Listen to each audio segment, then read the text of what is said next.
बच्चों आज हम पढ़ेंगे 17.4 टॉपिक जिसका नाम है factors affecting the rates of reactions. हम इसको दो लेक्चर्स में कवर करेंगे, दो पार्ट्स में, और जाहिर है ये भी हमने चैप्टर ही पूरा शॉर्ट के लिए तैयार करना है ना। इस टॉपिक में हमने पढ़ना है जो रिएक्शन का रेट है, रेट मतलब उसकी जो स्पीड है, उस पर कौन कौन से फैक्टर डिपेंड करते हैं। यानी किस चीज़ को बढ़ाएं तो रिएक्शन बढ़ जाएगा, तेज़ हो जाएगा, और किसको कम करें तो रिएक्शन स्लो हो जाएगा। कहता है अकॉर्डिंग टू द कोलियन थ्योरी, मैंने पहला लेक्चर कोलियन थ्योरी पे दिया था। इसके मुताबिक all those factors which change the number of successful collisions per second affect the rate of chemical reaction. यानी हमने सारे वो फैक्टर पढ़ने हैं जिनसे चेंज हो क्या, नंबर ऑफ सक्सेसफुल कोलियन। सक्सेसफुल कोलियन को मैंने दूसरा नाम क्या दिया था, इफ़ेक्टिव कोलियन। ऐसी कोलियन जिनमें रिएक्टेंट के मॉलिक्यूल जब टकराएं, कोलियन करें तो उनसे रिएक्शन चल पड़े, दिस इज़ कॉल्ड सक्सेसफुल कोलियन और इफ़ेक्टिव कोलियन। तो इफ़ेक्टिव कोलियन पर सेकंड यानी एक सेकंड में कितनी हो रही है। अगर एक सेकंड में ज़्यादा सक्सेसफुल कोलियन हो रही है तो वो रिएक्शन की स्पीड या उसका रेट बड़ा अच्छा होना है, एंड वाइस वर्सा यानी उसका उलट होगा। तो पहले फैक्टर को समझते हैं। कहता है effect of concentration of reactant. यानी सबसे पहला फैक्टर ये है कि आपने जो रिएक्टेंट इस्तेमाल करना है ना, जिससे रिएक्शन चलेगा, उसकी कंसंट्रेशन कितनी ली है, उसकी मिकदार कितनी ली है। कॉमन सी बात है कि अगर आप रिएक्टेंट ज़्यादा लेंगे, यानी उसकी कंसंट्रेशन, उसकी मिकदार ज़्यादा लेंगे, तो रिएक्शन की स्पीड ज़्यादा होगी, रिएक्शन तेज़ तेज़ चलेगा। और अगर आप रिएक्टेंट की कंसंट्रेशन यानी उसकी मिकदार, उसकी अमाउंट कम लेते हैं, तो रिएक्शन का रेट यानी स्पीड भी कम होगा। जी, ये जो मैंने बात की ना अभी तक, ये यहाँ से है। कहता है the higher the number of molecules, the higher the number of molecule या number of particles of the reactant per unit volume. यानी आप एक वॉल्यूम, एक ख़ास जगह में, एक कंटेनर के अंदर higher the number of particle, जितने नंबर ऑफ पार्टिकल ज़्यादा लेंगे रिएक्टेंट के, जितने मॉलिक्यूल ज़्यादा लेंगे, higher will be chances of effective collision. तो उनका इफ़ेक्टिव कोलियन करना और फिर रिएक्शन करना, उसके चांसेस भी बढ़ जाएंगे ना, and higher will be the rate of reaction, और रेट ऑफ रिएक्शन भी बढ़ जाएगा। जी बच्चे, यहाँ पे मैंने दो कंटेनर बना लिए और मैंने कोशिश की है कि उनका सेम साइज़ हो। सेम साइज़ से मुराद है कि सेम वॉल्यूम हो, जिसका वॉल्यूम जितना वॉल्यूम इस कंटेनर का, उतना ही वॉल्यूम इस कंटेनर का भी मैंने रखा है। मैं क्या करता हूँ, इस ए कंटेनर, इसका नाम रख देता हूँ और इसका नाम बी। ए कंटेनर में मैंने 1 2 3 4 और 5 मॉलिक्यूल बना लिए, और बी कंटेनर में मैंने 1 2 3 4 5 6 7 8 9 और 10 मॉलिक्यूल बना लिए। अब आप मुझे बताएंगे कि जब दोनों रिएक्शन करेंगे, ए कंटेनर के मॉलिक्यूल्स, बी कंटेनर के मॉलिक्यूल, तो रिएक्शन का रेट यानी स्पीड किस में ज़्यादा होगी। तो कॉमन सी बात है कि जिसमें ज़्यादा मॉलिक्यूल्स होंगे उनकी कंसंट्रेशन ज़्यादा होगी, जैसा कि बी में है, तो रिएक्शन भी तेज़ बी में होगा। ये बात मैंने की कि अगर हम एक यूनिट वॉल्यूम ले लें, यानी दो कंटेनर का सेम वॉल्यूम कर लें चले, तो फिर उनके अंदर मॉलिक्यूल्स या पार्टिकल्स की कंसंट्रेशन, उनकी मिकदार, अमाउंट, नंबर, ये डिसाइड करता है कि रिएक्शन का रेट फास्ट होगा या स्लो होगा। जी, यही बात दोबारा उसने की है। हैंस लिहाजा एन इंक्रीज़ और decrease in concentration of reactant. आप रिएक्टेंट की कंसंट्रेशन को अगर इंक्रीज़ करते हैं तो इंक्रीज़ होगा रिएक्शन, और अगर आप डिक्रीज़ करते हैं तो रिएक्शन भी डिक्रीज़ होगा in the rate of reaction. आगे लिखा है रिस्पेक्टिवली, तरतीब के साथ। तरतीब यही है कि अगर कंसंट्रेशन में बढ़ाऊँ तो रिएक्शन का रेट भी बढ़े, इंक्रीज़ हो जाए, और अगर मैं रिएक्टेंट के मॉलिक्यूल के कंसंट्रेशन को कम करता हूँ तो रेट ऑफ रिएक्शन भी कम हो जाएगा। लेकिन बच्चे, एक और शर्त है इस कंसंट्रेशन को फॉलो करते हुए। शर्त ये है कि आपके जो रिएक्टेंट्स होंगे ना, रिएक्टेंट्स, वो सेम फेज़ में होने चाहिए, उनका सेम फेज़ होना ज़रूरी है। तब ये जाके ये जो हमने कंसंट्रेशन वाली बात की ना कि कंसंट्रेशन बढ़ा दें तो क्या होगा, रिएक्शन बढ़ जाएगा, तब ये बात फॉलो होगी।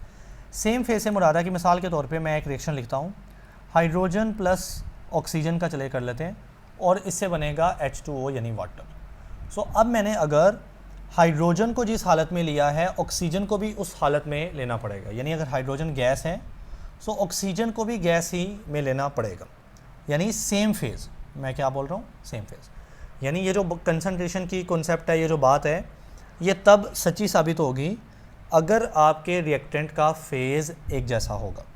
जी बच्चे, अब यहाँ पे हम पढ़ेंगे, कहता है the reaction are often carried out in one phase. यानी ये जो रिएक्शन है ये एक फेज़ में होना ज़रूरी है।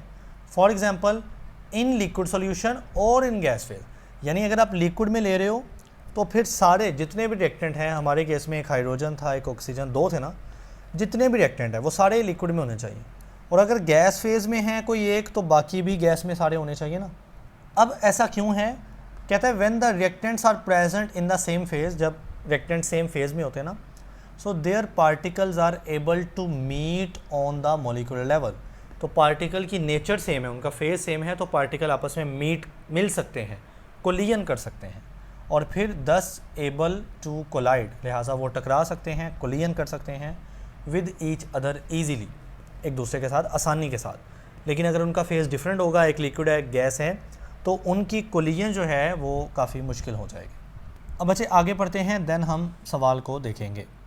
ओके, तो अब हम एक मिसाल लेते हैं। देखिए, मैं आपको कंसंट्रेशन का टॉपिक पढ़ा रहा हूँ ना, और मैंने आपको क्या बताया कि अगर मॉलिक्यूल की अमाउंट यानी उनकी कंसंट्रेशन ज़्यादा होगी तो रिएक्शन तेज़ी से चलेगा, उसका रेट बढ़ेगा। और अगर मॉलिक्यूल की कंसंट्रेशन क्या थोड़ी होगी तो रिएक्शन स्लो प्रोसीड करेगा। अब इसी की एक प्रैक्टिकल एग्जांपल देखते हैं।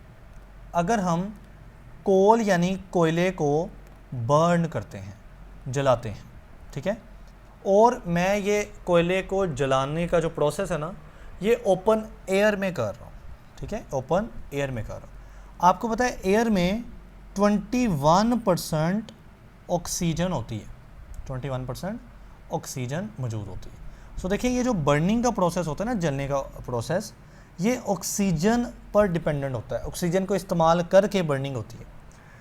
तो मैंने क्या किया, कोयले को जलाया एयर के अंदर जिसमें 21% ऑक्सीजन थी, एंड देन मैंने इसी कोयले को बर्न किया, जलाया एक कंटेनर के अंदर, एयर, ओपन एयर के अंदर नहीं, एक क्लोज्ड कंटेनर के अंदर, जिसमें मैंने 100% ऑक्सीजन डाल दी।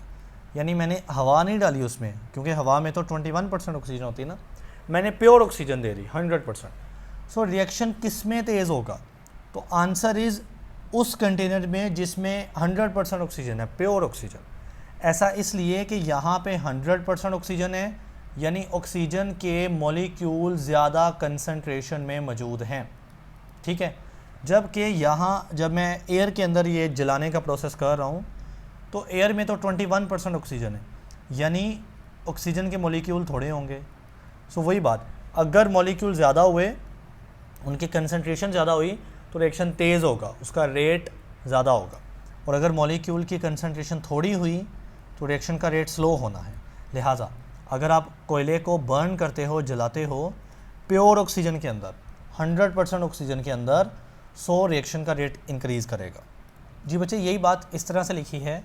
कहता है फॉर एग्जांपल, मिसाल के तौर पर, कंबस्शन ऑफ कोल, अगर आप कोयले को जलाते हो एयर के अंदर जिसमें 21% ऑक्सीजन होती है। अच्छा, ये MCQs भी आ सकता है कि एयर में कितने % ऑक्सीजन होती है। सो कहता है ये प्रोसीड करता है रिलेटिवली स्लो, यानी ये जो कंबस्शन है, कंबस्शन मतलब बर्निंग, जलना, ये स्लो प्रोसीड करता है as compare to the reaction in pure oxygen. और अगर आप प्योर ऑक्सीजन में करें उसके मुकाबले में एयर के अंदर जिसके अंदर 21% ऑक्सीजन है ना, रिएक्शन स्लो चलता है, प्योर ऑक्सीजन में रिएक्शन तेज़ चलता है। अब बच्चे आगे पढ़ते हैं और लास्ट में मैं सवाल भी बता दूंगा। कहता है similarly limestone react with the different concentration of hydrochloric acid at different rate.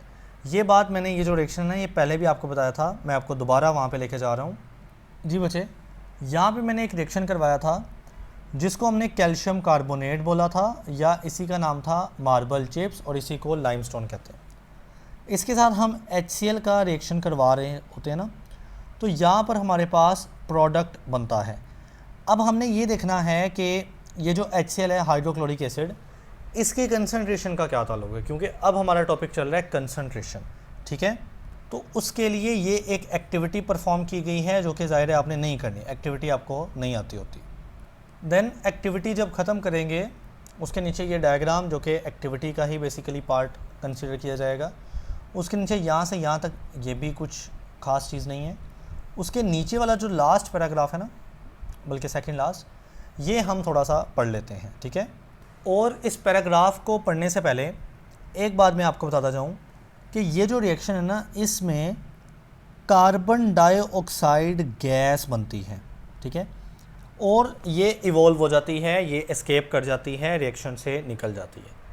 तो अगर इमेजिन करें ये जो रिएक्शन है ये फास्ट हो रहा है, फास्ट, जल्दी जल्दी, तो फिर कार्बन डाइऑक्साइड आपको ज़्यादा निकलती हुई नज़र आएगी या कम? जाहिर सी बात है ज़्यादा, क्योंकि अगर रिएक्शन तेज़ हो रहा है तो कार्बन डाइऑक्साइड उतनी पैदा होगी, उतनी एस्केप करेगी। सो हमने बेसिकली रिएक्शन के रेट का अंदाज़ा कैसे करना है, हमने कार्बन डाइऑक्साइड गैस को मेजर करके करना है।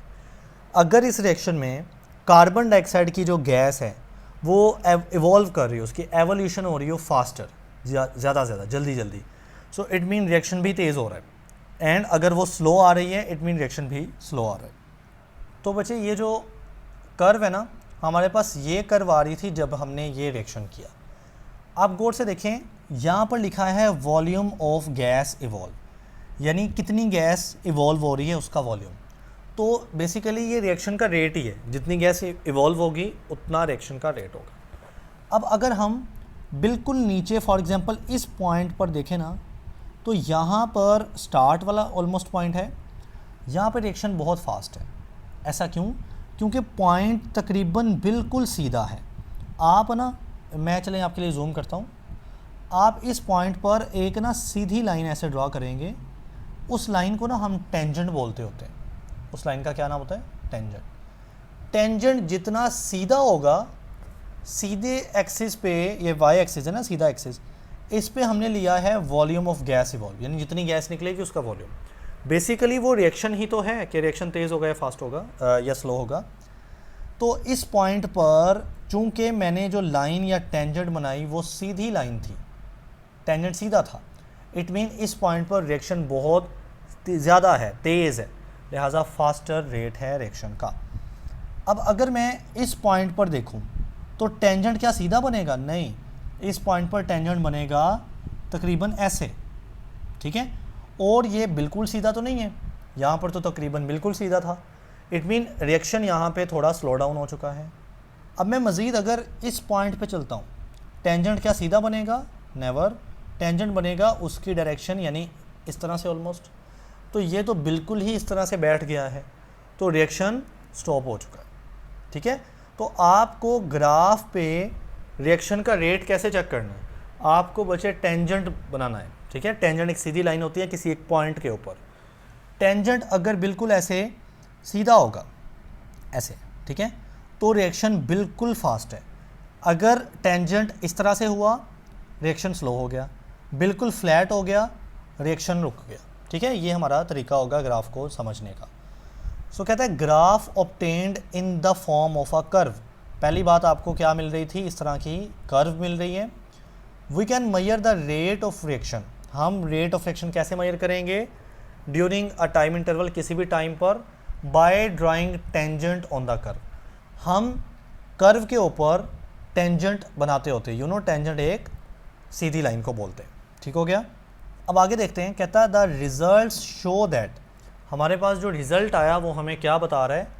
Reaction start with very fast rate. देखें, स्टार्ट के ऊपर फास्टर रेट है, लेकिन which then progressively slow down, और आहिस्ता आहिस्ता रिएक्शन क्या हो रहा है? स्लो डाउन हो रहा है as the concentration of hydrochloric acid decrease. Because हमने रिएक्शन में एक CaCO3 लिया था और साथ में HCl हाइड्रोक्लोरिक एसिड लिया। तो जैसे जैसे रिएक्शन चल रहा है ये HCl डिक्रीज़, कम होता जा रहा है ना, क्योंकि ये इस्तेमाल होता जाएगा। सो आपको वक्त के साथ साथ रिएक्शन स्लो होता नज़र आएगा, ठीक है। आफ्टर अ वाइल, यानी कुछ देर के बाद रिएक्शन स्टॉप कर जाएगा, बिकॉज क्योंकि whole of the hydrochloric acid has been utilised. क्योंकि सारा का सारा होल यानी सारा का सारा HCl उस पॉइंट पे जब यूज़ हो जाएगा, इस्तेमाल हो जाएगा, तो ज़ाहिर है रिएक्शन रुक जाएगा। अब बच्चे ये जो नीचे वाला ग्राफ है ना, इसमें आपको एक A कर्व मिल रही है और एक B कर्व मिल रही है। A कर्व इसी रिएक्शन में जब आपने 1 मोलर HCl यूज़ किया था और B कर्व जब आपने 2 मोलर HCl यूज़ किया। अब हमने पढ़ा कि कंसंट्रेशन का डायरेक्ट ताल्लुक है। अगर कंसंट्रेशन अमाउंट ज़्यादा होगी तो रिएक्शन तेज़ होगा। तो इसी वजह से जो 2 मोलर कंसंट्रेशन है, ज़ाहिर है वो ज़्यादा है, तो उसकी जो कर्व है वो ऊपर को उठ रही है, वो ज़्यादा ऊपर है, यानी रिएक्शन भी ज़्यादा हो रहा है, तेज़ हो रहा है। और जो 1 मोलर HCl कंसंट्रेशन वाला रिएक्शन है वो इतना ऊपर नहीं उठा, वो नीचे है, यानी उसका रिएक्शन स्लो है, उसका रेट भी कम है। अब मैं क्या करता हूँ, मैं दोनों यानी 2 मोलर और 1 मोलर HCl के रिएक्शन को स्टार्ट पे कंपेयर करता हूँ। तो ये उनके तकरीबन स्टार्टिंग पॉइंट है, ये पॉइंट उनका, और बिल्कुल साथ वाला लेना है ना, तो ये पॉइंट 1 मोलर का और ऊपर वाला 2 मोलर। 2 मोलर के ऊपर जो टेंजेंट होगा, सॉरी मैंने इधर बना दिया, वो बिल्कुल ऐसे स्ट्रेट होगा तकरीबन। 1 मोलर का टेंजेंट थोड़ा सा इधर को जा रहा है ऐसे, तो जो जितना ज़्यादा सीधा होगा उतना ज़्यादा रिएक्शन फास्ट होगा। सो हमने देखा जो 2 मोलर की कर्व आई है ना, उसके स्टार्ट का जो टेंजेंट है वो बहुत ही ज़्यादा स्ट्रेट है। इट मीन 2 मोलर पर रिएक्शन का रेट ज़्यादा होगा, रिएक्शन तेज़ होगा। तो बात वहीं आके खड़ी हो गई कि जितनी ज़्यादा कंसंट्रेशन हम लेंगे रिएक्शन उतना फास्टर होगा, रिएक्शन का रेट उतना ज़्यादा होना है। अगली बात देखें, कहता है द ग्रेटर द कंसंट्रेशन, जितनी मैं कंसंट्रेशन ज़्यादा लेता हूँ ना, the steeper is the curve. Steeper कहते हैं उसको बोलते हैं जिसकी ढलान ज़्यादा हो, यानी जिसको मैं कह रहा हूँ ज़्यादा सीधा, वो ज़्यादा स्टीपर लफ्ज़ यूज़ कर रहे हैं, ठीक है।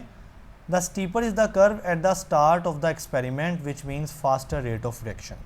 यानी स्टार्ट के ऊपर क्या है, कर्व स्टीप है, बिल्कुल सीधी को है, तो इट मीन रिएक्शन भी तेज़ है। The more concentrated is the acid, acid की जितनी कंसनट्रेशन ज़्यादा होगी तो the more are chances of effective collision, effective collision के चांस उतने ज़्यादा होंगे, यानी रिएक्शन का रेट उतना बढ़ेगा, ठीक है ना। मोर कंसनट्रेशन मतलब 2 मोलर का रिएक्शन फास्ट होगा और 1 मोलर अगर हम उसकी कर्व देखें तो वो स्लो है, ये एक ही बात है। अब हम इस सारे टॉपिक में आने वाले सवालों को देखते हैं। जी बच्चे, सबसे पहला जो शॉर्ट क्वेश्चन आपको बन सकता है, मैं सारे पॉसिबल बता देता हूँ, वो यहाँ से है, यहाँ से लेकर, और सवाल क्या है, the reactions are most often carried out in 1 phase why. मैंने आपको बताया ना कि हम रिएक्शन को एक फेज़ में लेते हैं, सारे रिएक्टेंट को लिक्विड ले लो या सारे को गैस ले लो, और यहाँ ईजीली तक इसका जवाब एंड हो जाएगा शॉर्ट क्वेश्चन नंबर 1 का। उसके बाद जो क्वेश्चन नंबर 2 है, जो कि बेसिकली यही हेडिंग ही बनेगा, इससे पीछे वो पूछ सकता है what is the effect, what is effect of concentration of the reactant, ठीक है, on the rate of reaction, on the rate of reaction. तो इसका जो जवाब होगा वो बिल्कुल यहाँ से आप शुरू करेंगे और यहाँ तक जो है वो सवाल होगा, जवाब एंड हो जाएगा, और साथ में एक एग्जांपल कंबस्शन ऑफ कोल यहाँ से लेकर यहाँ तक, मतलब यहाँ तक बेसिकली ये सवाल एंड हो रहा है। उसके बाद ये जो मैंने आपको पढ़ाया प्रोसेस, जिसमें हमने HCl के 2 मोलर वाला रिएक्शन किया और 1 मोलर वाला रिएक्शन किया, और उसके साथ ये जो ग्राफ है, ये ग्राफिकली सवाल पूछ सकता है कि ग्राफिकली आप बताएं कि HCl की कंसंट्रेशन का रिएक्शन के रेट से क्या ताल्लुक़ है। सो आपने इसकी बेसिक डिटेल एक बार पढ़ लेनी है, और साथ में ये ग्राफ याद रखना है, 2 मोलर वाला थोड़ा आप ऊपर बनाएंगे और 1 मोलर वाला थोड़ा उसके नीचे रहेगा।